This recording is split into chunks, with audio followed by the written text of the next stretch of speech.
In 1938, a war between Germany and Czechoslovakia seemed inevitable. In the past months, Czechoslovakia had been engulfed in chaos, as the Germans living in the Sudetenland demanded equality, autonomy, and recognition within the Czechoslovak state. The new regime in Germany opportunistically seized this moment, hoping it could deliver them the territory, if not the entire nation. This crisis panicked the West.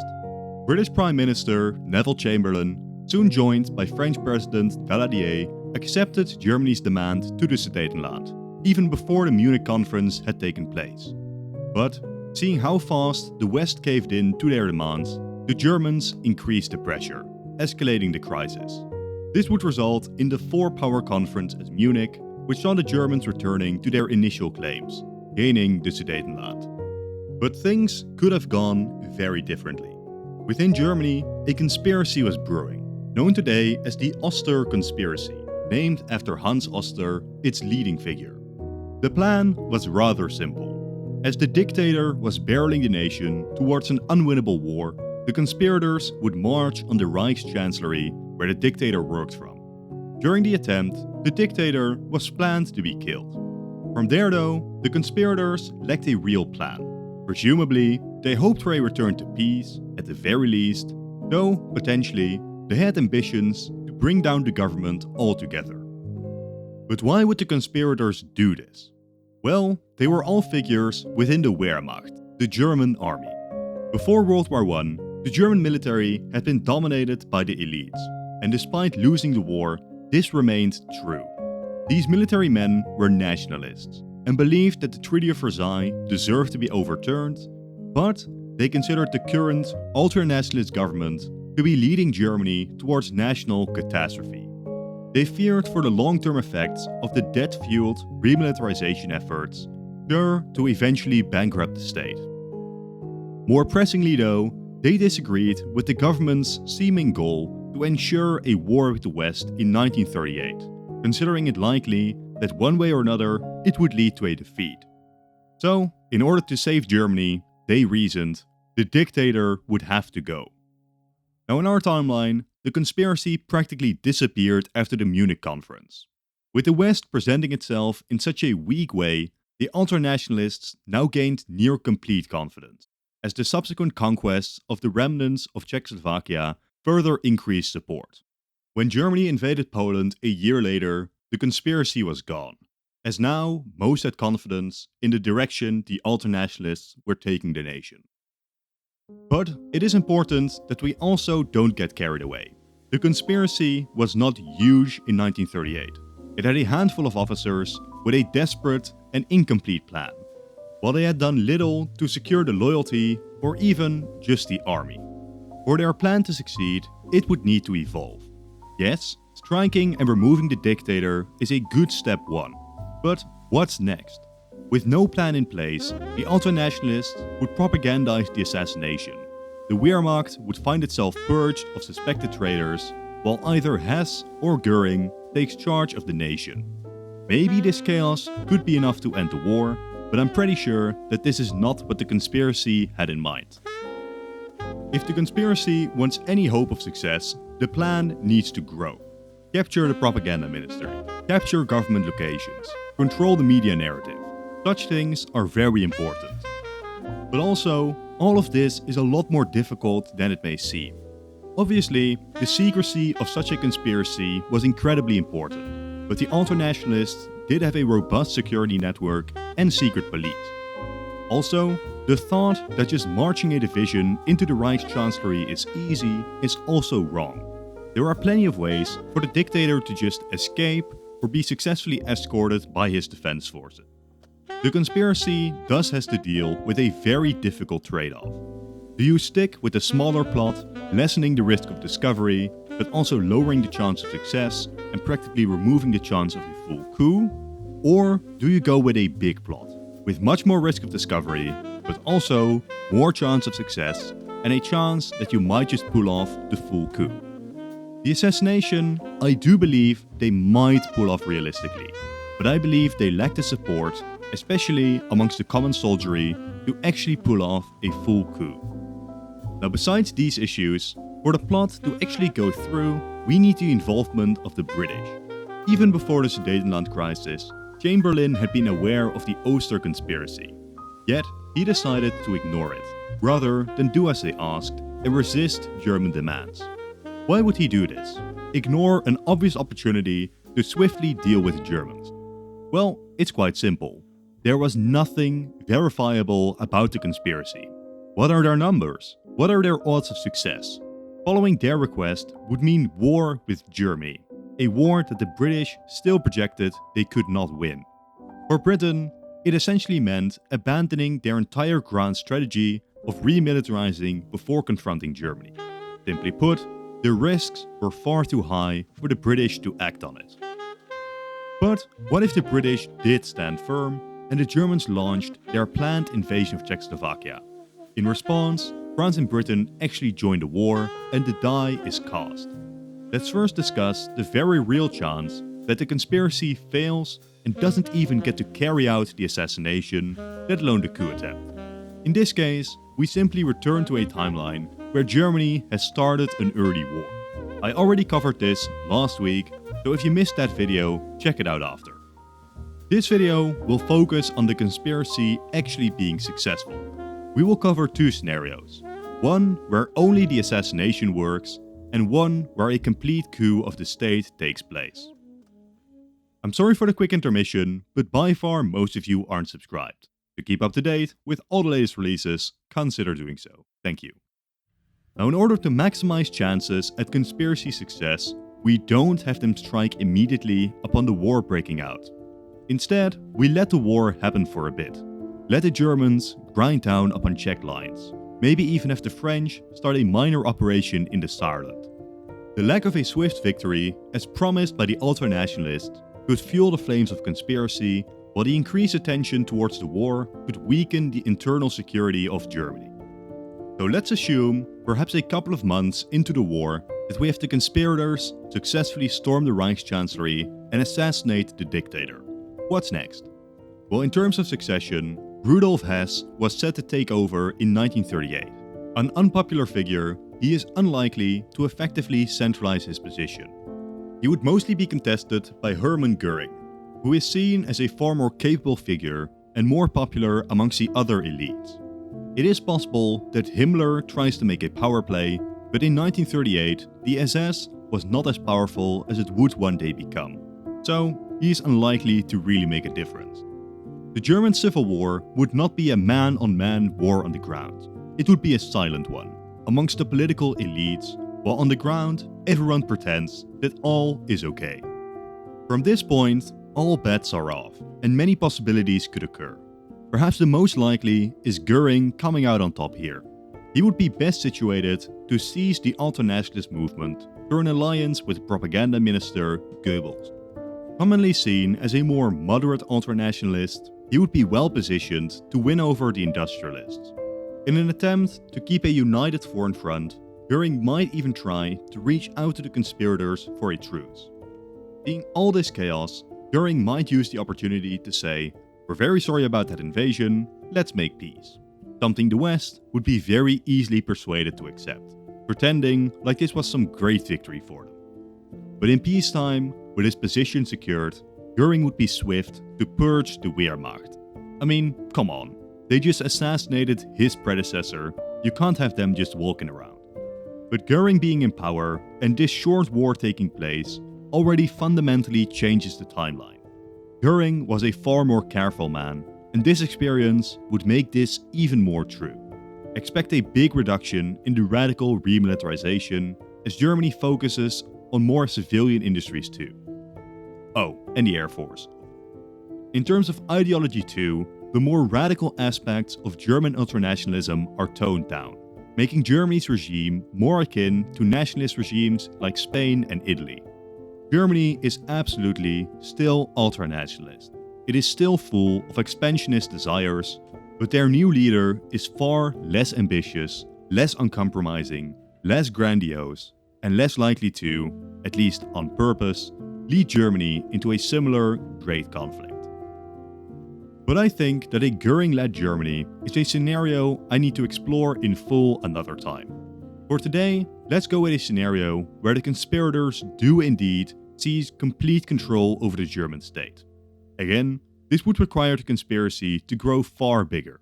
Don't just strike the dictator, capture key ultranationalist figures, take control over media channels, immediately get the message out, all is fine, nothing to worry about.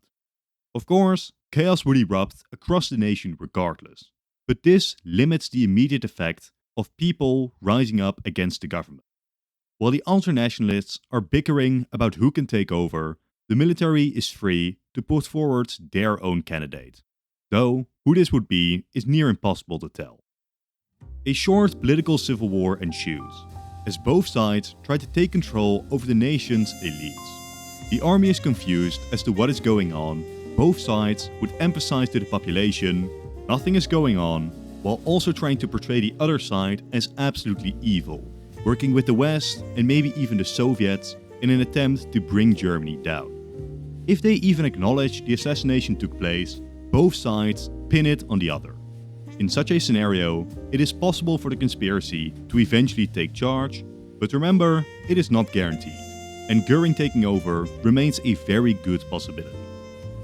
But if the conspiracy takes charge, what would the new government look like? Well, it would not be a return to Weimar democracy, that is guaranteed. The new government will almost certainly be an oligarchy of the nobles, generals, and industrialists. These are three groups that generally despised the Treaty of Versailles and generally dislike democracy. Besides, the previous government had laid the foundation for a perfect dictatorship. Why throw that away? The new elites would seek to restore the monarchy, but not under Wilhelm II. This would likely be too controversial, both internally and internationally, but under his grandson, who would become Wilhelm III. Don't expect him to have too much power though. That would continue to lay primarily with the oligarchs. Also, don't be fooled just because the ultranationalists are now gone. This new regime is still very right-wing. It is still very militaristic. It still dreams of humbling the French, destroying the Soviets, and reversing the Treaty of Versailles. Still, the worst aspects of what we associate with World War II Germany could be stopped, while political persecution of communists and socialists would absolutely continue. Most Jews who departed Germany are unlikely to return. For one, such wounds don't heal fast, but also, the new regime would still be deeply anti-Semitic. Don't expect a figure like Oppenheimer to return to Germany to deliver them an atomic bomb. Most intellectuals that fled the nation are absolutely unlikely to return. Now, as agreed beforehand, the new regime swiftly ends the war. Their communications with Britain ensure that they are swiftly recognized internationally. Nobody really wanted this conflict, so don't expect the Allies to suddenly start playing hardball with the new regime for a peace deal. The conflict ends with few punishments on Germany, besides maybe minor, symbolic war reparations to the Czechs. For the West, this entire endeavor is celebrated as a huge success. The German threat, in their eyes, has just been defeated. Meanwhile, the new regime has to deal with a couple of huge issues. First, the economy. The ultranationalists had literally been bankrupting the state to fuel their great remilitarization. Everybody knew that long-term this was economically unviable, but crisis was avoided by two things. First, an alliance between the industrialists and the government was deliberately keeping workers' wages low and conditions poor. Yes, Germans had jobs again, but they still didn't have much purchasing power, keeping inflation down. Secondly, the government had a great plan to repay the debts long-term, conquer all of Europe, and exploit it for all that it's worth. For the new regime though, they were not planning on such radical conquest, meaning they would have to balance the budget. And the only way to do that is by restricting the military buildup.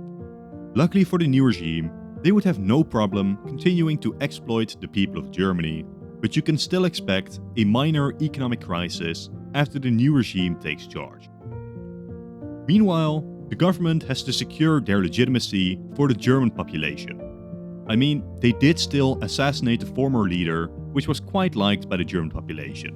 Despite the government propagandizing that it was not them but the ultra-nationalists carrying out the assassination, many would still very much doubt this narrative. Then, starting their new regime with an economic downturn also is not ideal.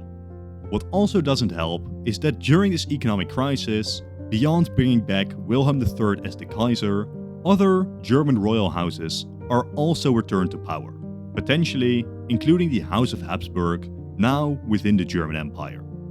The new regime would be seen as a return to the old, uncaring elites which were overthrown after World War I. Probably because that's exactly who they were. To solve their issue of legitimacy, it is possible that the new government announces new elections, but whatever parliament results from it is nothing but a sham for the real power to hide behind. Perhaps by an alternate 1942, the new regime could be secured, and it can start looking beyond to position itself in Europe. It will likely find a similar list to allies as Germany in our timeline. Italy and Hungary are obvious pickups. The Spanish and Portuguese will be sympathetic to the new regime. While not close allies, Germany will position itself as a defender against Bolshevism in the east, while the monarchies in the Balkan offer good opportunities for alliances, especially in Bulgaria and Romania, where German royal houses still rule the nation. The Germans will also at least try to drive a wedge between France and Britain. Generally, the Germans blamed London far less for World War I, and while a return to Africa one day was a goal, it was far less important than restoring power in Europe. Especially considering the necessity for downsizing the military, the German Navy could be the first one to be budgeted away. Beyond that, Germany could position itself in a similar way to Italy, becoming a normal European nation again. France and Britain do continue at a lesser speed to prepare their militaries, but for the most part, a sense of calm sets back into the West. I truly believe that the West could be convinced that they have ended the threat of war in Europe. But just about here is as far as I can realistically predict the scenario. There are just too many questions. We don't even know who exactly leads the German regime. How do the Soviets react? How well do the Germans get on with the other world leaders? How bold are they in expansionism after the regime is secured? With this gap of knowledge on Germany, as well as how a peacetime Soviet Union and Italy presents itself, I cannot predict anything for certainty. So, take the rest of this video with a grain of salt, as it is just one pretty extreme version of what might be possible. That being said, there are a couple of crises that could shock Europe in the following years. First, the city-state of Danzig. Poland wanted to consolidate their control over the city, most of the German population wanted to rejoin Germany, while yet others were fine with the status quo. Regardless of the regime in Germany, this is a dispute that one day needs to be resolved. Besides that, we have Italy, which by 1943 has completed some army modernizations, and while I doubt that this would give them a particularly impressive army, it could at least give the Italian dictator the confidence needed to assert itself on the international scene. At some point, they'd have annexed Albania, which gives them various claims on Yugoslavia, as well as claiming the Dalmatian coast. Considering many of their European partners also have claims on the nation, Yugoslavia is a very good crisis point. Of course, Czechoslovakia still has problems too. Hungary openly claims a bunch of territory.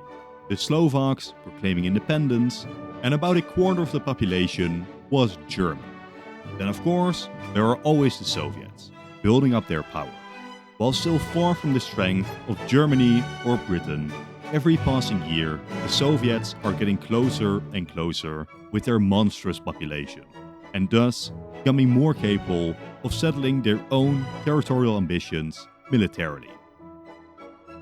Yet despite all of this European tension, Japan will be the one to start the dominoes falling. You see, Japan got incredibly lucky in our timeline. Their invasion of China essentially signed their own death warrant. Yes, they had early successes, but China held. Successive years failed to give Japan the victory they needed. As China continued to hold, the Japanese position got worse and worse. The Soviets, the British and the Americans were all getting interested in supporting China. But then, Germany started the European War, conquered France, distracted Britain and invaded the Soviets. This left not much attention to Japan, while they also managed to take over Indochina, setting up for a larger invasion of Southeast Asia. Of course, Japan was still destroyed in the end, but at least this way, some routes to victory seemed possible. This is not the case in this alternate timeline. The Japanese have longer, but completely failed to win in China. The Soviets start consolidating their own control over the region while supporting the Chinese. Meanwhile, the Americans, concerned about Japanese ambitions, are unhappy about the war in general, and eventually start imposing sanctions on Japan. Now, Japan is left with three choices: submit to American demands and leave China, ignore the sanctions and continue the war until industry grinds to a halt, inevitably leading to a hard-fought Chinese victory, or Japan could still go out with a bang and attempt to fight the Western powers regardless. Considering the people in charge of Japan, it's very possible that they would strike anyways. It, however, would not go like in our timeline.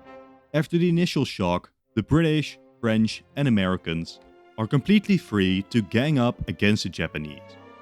Even worse, with the Soviets having nothing to worry about in Europe, they could now join the Western powers in their war against Japan. Japan's chances of victory are zero, but their collapse would still take years. These years of war against Japan are the window that the nationalists need in Europe. How exactly it looks like is impossible to tell, but conflict is likely. Let's say a war between Germany and Poland breaks out in 1945. From here, there are two main paths. Maybe I'm underestimating the West, and Germany does get rebuffed by a coalition of the willing. In that case, I predict the Germans are not favored to win. The British would have completed their militarization efforts, while the Germans are, relatively speaking, far weaker than in our timeline. Eventually, Germany and allies will get defeated. But if I'm right that the war in Japan is enough to distract the West, who are caught off guard by the conflict, still assuming that peace in Europe is secure, the Germans will overrun the Poles. But the Germans will not go for a complete war trying to destroy Poland. Instead, they possibly only annex the territories lost by Versailles. Poland as a nation would survive, but its government now has little choice but to adhere to German desires, especially since the Soviets quite likely strike into eastern Poland, further deepening Poland's dependency on Germany as the Germans and Soviets are now officially competing for influence. After the fall of Poland, Eastern Europe loses their trust in the West. Surrounded by German allies, Czechoslovakia is likely next to be destroyed, with the remnant states having little choice but to adhere to the German world order. The West has to make a choice. Start a war with the Germans now, without any allies of their own in the East, or just give up on Eastern Europe, and start waiting for the war that everyone can see coming, the German-Soviet War. Should the West indeed make this decision, Yugoslavia would see itself partitioned, and Greece too could see itself pushed by the Germans. Germany now has achieved their goals, a complete restoration of their prestige and power. In fact, Germany is now bigger and more powerful than it had ever been before. But the short-term success of Germany is not a guarantee into the future. The West remains careful, drawing lines in the sand for German influence. Then there is a third faction, the Soviets. Directly competing with the Germans in Eastern Europe, everyone knows that a German-Soviet confrontation is near inevitable. And as that war breaks out, the future of Imperial Germany is very much at risk. This is the war that the West was waiting for. Let the Germans and the Soviets fight and weaken each other. And if it looks like the Germans might achieve a victory, or even just if the war has gone on for long enough, the West can intervene and the future of Germany seems secured. For now though, this is the end of the video. Thank you all for watching and consider leaving a like and a comment as well as subscribing. If you've enjoyed this video, click the video on top to watch another in this series. If you've already seen it, then I'm sure that the bottom video is great too. Once again, thank you all for watching, and goodbye.